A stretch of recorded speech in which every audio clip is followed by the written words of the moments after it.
السلام علیکم ورحمۃ اللہ تعالی وبرکاتہ۔ محترم سامعین، آج ہم پڑھیں گے سورۃ النساء آیت نمبر 53، 54 اور 55، تلاوت اردو ترجمہ اور مختصر تفسیر کے ساتھ۔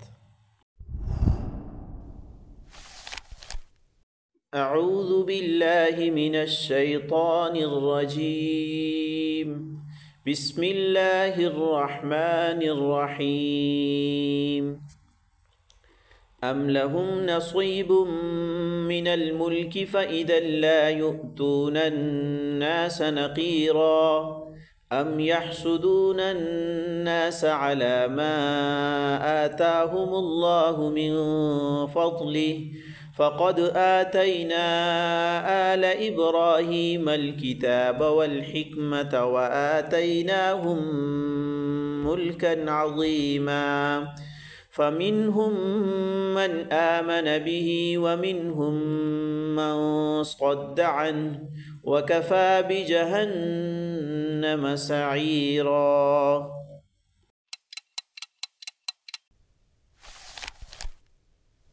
محترم سامعین، ابھی لفظی ترجمہ سماعت فرما لیں۔ ام یا لہم ان کے لیے نصیب حصہ ہے، من الملکی بادشاہت سے، تو اذن اس وقت، لا یؤتون وہ نہیں دیں گے، الناس لوگوں کو، نقیرا گٹلی کے شگاف کے بقدر، ام یا یحسدون وہ حسد کرتے ہیں، الناس لوگوں سے، علی ما اس چیز پر جو آتا دیا، ہم ان کو، اللہ تعالیٰ نے، من سے، فضلہ اپنے فضل سے، تو قد تحقیق یقیناً، آتینا ہم نے دی ہے، آل ابراہیم ابراہیم علیہ السلام کی آل کو، الکتاب کتاب، والحکمت اور حکمت، اور آتینا ہم نے دیا، ہم ان کو، ملکن ملک یعنی بادشاہت، عظیمہ بڑی، پس منہم ان میں سے، من کچھ وہ ہے جو آمنا ایمان لے آئے، بھی ان پر، ومنہم اور ان میں سے، من وہ ہے جو صدا منہ موڑ لیا، عنہ اس سے، اور کفا کافی ہے، بجہنم دوزخ، سعیرا دہکتی ہوئی آگ۔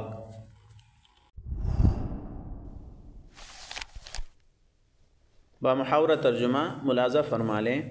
تو کیا ان کو کائنات کی بادشاہی کا کچھ حصہ ملا ہوا ہے؟ اگر ایسا ہوتا تو یہ لوگوں کو گٹھلی کے شگاف کے برابر بھی کچھ نہ دیتے، یا یہ لوگوں سے اس بنا پر حسد کرتے ہیں کہ اللہ نے ان کو اپنا فضل کیوں عطا فرمایا ہے؟ سو ہم نے تو ابراہیم کے خاندان کو کتاب اور حکمت عطا کی تھی، اور انہیں بڑی سلطنت دی تھی، چنانچہ ان میں سے کچھ ان پر ایمان لے آئے اور کچھ نے ان سے منہ موڑ لیا، اور جہنم ایک بھڑکتی آگ کی شکل میں ان کافروں کی خبر لینے کے لیے کافی ہے۔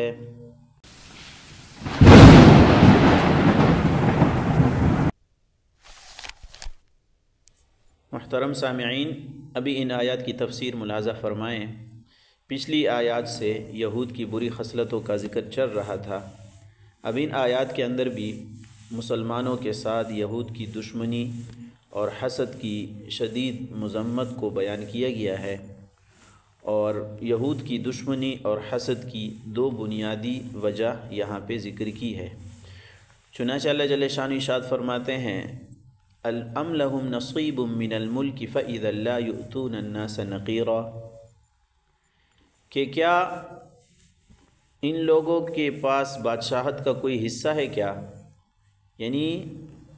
کیا ان کے پاس بادشاہت ہے، یہ بادشاہت کے حقدار ہے؟ اگر ان کے پاس بادشاہت ہوتی تو یہ اتنے بخیل ہے کہ یہ لوگوں کو نقیر کہتے ہیں، گھٹلی کے اندر وہ جو پھٹن ہوتا ہے نا، وہ تھوڑی سی جگہ ہوتی ہے لمبائی میں، تو اتنا بھی وہ کسی کو نہ دیتے، یعنی وہ اتنے بخیل ہے۔ تو یہود اپنے آپ کو سلطنت اور بادشاہت کا حقدار سمجھتے تھے، تو ان کو حسد اس بات پر تھا کہ ہم سے یہ سلطنت کیوں چھین لی گئی ہے اور مسلمانوں کو کیوں مل گئی ہے، یہ ان کو حسد تھا۔ حالانکہ اگر ہم دیکھیں تو یہود کے پاس تو سلطنت تھی نہیں، نبی علیہ السلام کی بعثت کے وقت میں، نبوت ملنے کے وقت میں یہود کے پاس تو سلطنت تھی نہیں کہ مسلمانوں نے ان سے چھین لی۔ اللہ تعالیٰ فرماتے ہیں کہ اگر ایک تو یہ کہ ان کے پاس سلطنت تھی نہیں تو حسد ان کا بنتا نہیں ہے، دوسرا یہ ہے کہ یہ اتنے بخیل ہے کہ یہ سلطنت کے حقدار ہی نہیں ہے کہ اگر ان کو بادشاہت سلطنت کا کچھ حصہ مل بھی جاتا نا تو یہ ذرہ برابر بھی کسی کو نہ دیتے۔ تو یہ حسد ایک ان کا مسلمانوں سے تھا کہ سلطنت مسلمانوں کو مل گئی ہے، اس کے تو ہم حقدار ہیں، مسلمانوں کو نہیں ملنی چاہیے۔ اور دوسری وجہ مسلمانوں کے ساتھ دشمنی اور حسد کی اللہ تعالیٰ نے بیان کی، ام یحسدون الناس علی ما آتاہم اللہ من فضلہ، کہ کیا یہ لوگ مسلمانوں سے اس بات پر حسد کر رہے ہیں جو فضل اللہ تعالیٰ نے مسلمانوں پر کیا۔ من فضلہ، فضل سے مراد کہ سلطنت بھی ہے، جاہ و جلال بھی ہے، علم و فضل بھی ہے، اور نبوت بھی ہے کہ محمد صلی اللہ علیہ وسلم کو اللہ تعالیٰ نے نبوت دی۔ تو یہود کو یہ حسد تھا کہ محمد صلی اللہ علیہ وسلم کو نبوت اور سلطنت کیوں مل گئی، ان کو تو نہیں ملنی چاہیے۔ تو اس کے جواب میں اللہ جل شانہ نے ارشاد فرمایا، فقد آتینا آل ابراہیم الکتاب والحکمت وآتیناہم ملکا عظیما۔ پہلی بات تو یہ ہے کہ کسی کو نبوت عطا کرنا، کسی کو خلافت عطا کرنا، کسی کو سلطنت عطا کرنا، کسی کو علم و فضل جاہ و جلال عطا کرنا، یہ تو اللہ کا فضل ہے۔ یہود نے ٹھیکہ تو نہیں لیا کہ بس انہی کو یہ چیزیں ملے گی، ان کے علاوہ باقیوں کو نہیں ملے گی، یہ تو اللہ کا فضل ہے، اللہ جس کے اوپر کرے۔ اب بنی اسرائیل میں دیکھے کہ کتنے انبیاء گزرے ہیں، یہود کے خاندان میں دیکھیں کتنے انبیاء گزرے ہیں، یوسف علیہ السلام گزرے ہیں، داؤد علیہ السلام گزرے، سلمان علیہ السلام گزرے ہیں، ان کو اللہ تعالیٰ نے اپنا فضل عطا کیا تھا، یعنی کتاب بھی ان کو ملی تھی، حکمت بھی ان کو ملی تھی، اور اللہ تعالیٰ نے اس کے ساتھ ساتھ ان کو بادشاہت بھی دی تھی۔ تو اس سے معلوم ہوا کہ یہ اللہ تعالیٰ کی عطا ہے، اللہ تعالیٰ جس کو چاہتے ہیں، تو یہود کو اس پر حسد نہیں ہونا چاہیے۔ اس سے یہ بھی معلوم ہوا کہ نبوت، سلطنت یہ نبوت کے منافی نہیں ہے، یعنی اگر کوئی پیغمبر ہے تو سلطنت، بادشاہ ہونا یہ اس کے منافی نہیں ہے، بلکہ سلطنت تو تعلیمات، اسلامی تعلیمات کے لیے، اس کی اشاعت کے لیے، اس کو پھیلانے کے لیے معین اور مددگار ہے۔ اور دوسری بات یہاں پہ یہ معلوم ہوئی کہ یہود وہ یہ کہتے تھے کہ نبوت کا سلسلہ ہمارے اندر چل رہا ہے، تو محمد صلی اللہ علیہ وسلم تو ہماری نسل سے نہیں ہے، بنی اسرائیل سے ہے نہیں، تو ان کو کیوں نبوت مل گئی؟ تو تھوڑا سا اگر دیکھیں، حضرت یعقوب علیہ السلام وہ ابراہیم علیہ السلام کی اولاد میں سے ہیں، اور بنی اسرائیل کا سلسلہ وہ یعقوب علیہ السلام سے چلتا ہے، تو وہ بھی ابراہیم علیہ السلام کی اولاد میں سے ہیں، اور محمد صلی اللہ علیہ وسلم وہ اسماعیل علیہ السلام کی اولاد میں سے، بنو اسماعیل میں سے، اور حضرت اسماعیل علیہ السلام وہ حضرت ابراہیم علیہ السلام کے صاحبزادے ہیں، تو خاندان تو ایک ہی ہے، تب بھی ان کا حسد نہیں بنتا کہ نبوت اگر بنو یعقوب میں چل رہی ہے تو وہ بھی تو حضرت ابراہیم علیہ السلام کے خاندان میں سے ہیں۔ اب اگر محمد صلی اللہ علیہ وسلم بنو اسماعیل میں سے آ گئے تو یہ بھی تو اوپر سے ایک ہی خاندان ہے، حضرت ابراہیم علیہ السلام صاحب نے کہا،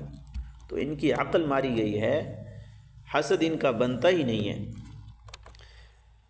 اور یہاں سے ایک مسئلہ بھی معلوم ہوا کہ حسد چاہے دنیاوی کمالات کے اندر ہو اور چاہے دینی کمالات کے اندر ہو، دونوں حرام ہیں۔ پہلی آیت کے اندر ام لہم نصیب کے اندر دنیاوی کمالات کے اندر حسد کا ذکر ہے، اور ام یحسدون الناس علی ما آتاہم اللہ من فضلہ کے اندر دینی کمالات کے اندر حسد کا حکم ہے۔ حسد اس کو کہتے ہیں کہ دوسرے آدمی سے نعمت کے زاحل ہونے کی خواہش کرے کہ اس کو یہ نعمت، اس سے یہ نعمت چھن جائے، چاہے مجھے ملے اور چاہے مجھے نہ ملے۔ اور حسد کے متعلق حدیث کے اندر بھی سخت وعید آئی ہے، نبی علیہ السلام ارشاد فرماتے ہیں، سنن ابو داؤد کی روایت ہے کہ تم حسد سے بچو کہ حسد نیکیوں کو ایسے کھا جاتا ہے جیسے آگ لکڑیوں کو کھا جاتی ہے۔ تو حسد یہ دینی اور دنیاوی دونوں کاموں کے اندر حرام ہے۔ اس سے ملتا جلتا ایک اور لفظ ہے جس کو عربی میں غیبتہ کہتے ہیں، اردو میں رشک، اور یہ اس کو کہتے ہیں کہ ایک آدمی کے پاس دینی یا دنیاوی نعمت ہے، اب اس کے حاصل ہونے کی آدمی کے اندر خواہش پیدا ہو جائے، چاہے اس سے زائل ہو چاہے اس سے زائل نہ ہو، یہ پرواہ نہیں ہوتی کہ اس سے چھین جائے مجھے مل جائے، بس یہی خواہش ہوتی ہے۔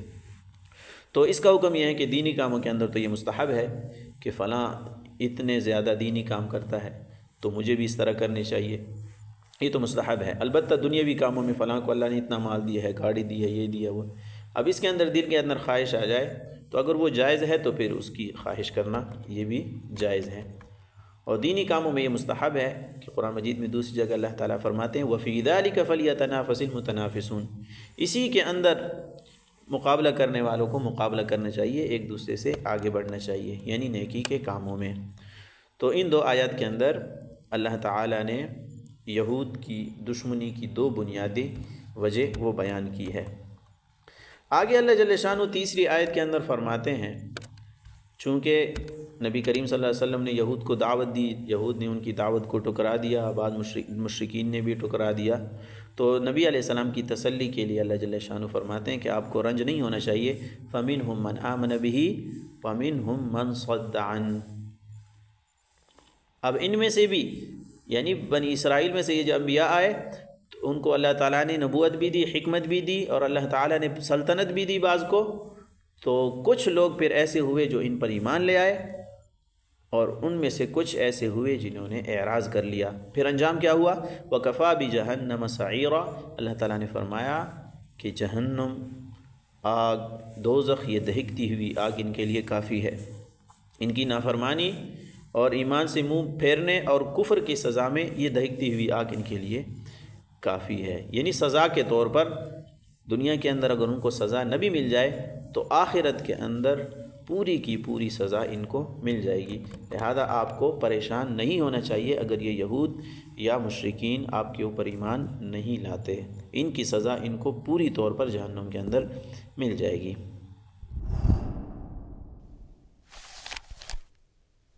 خلاصہ یہ ہوا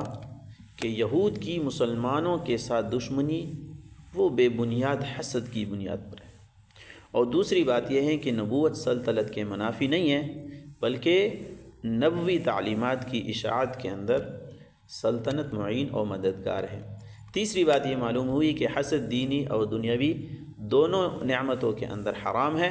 البتہ غیبتہ وہ دینی کاموں میں مستحب ہے اور دنیاوی کاموں میں مباح ہے۔ اور آخری بات یہ ہے کہ کافر کی بڑی سزا کے لیے اللہ تعالیٰ نے دوزخ بنائی ہوئی ہے، اس کے اندر اس کو پوری طور پر سزا مل جائے گی۔ وآخر دعوانا ان الحمد للہ رب العالمین۔ السلام علیکم ورحمۃ اللہ وبرکاتہ۔ ماشاءاللہ ماشاءاللہ۔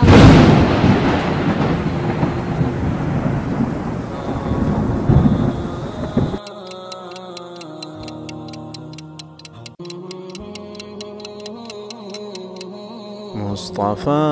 مصطفى منبع للصفا،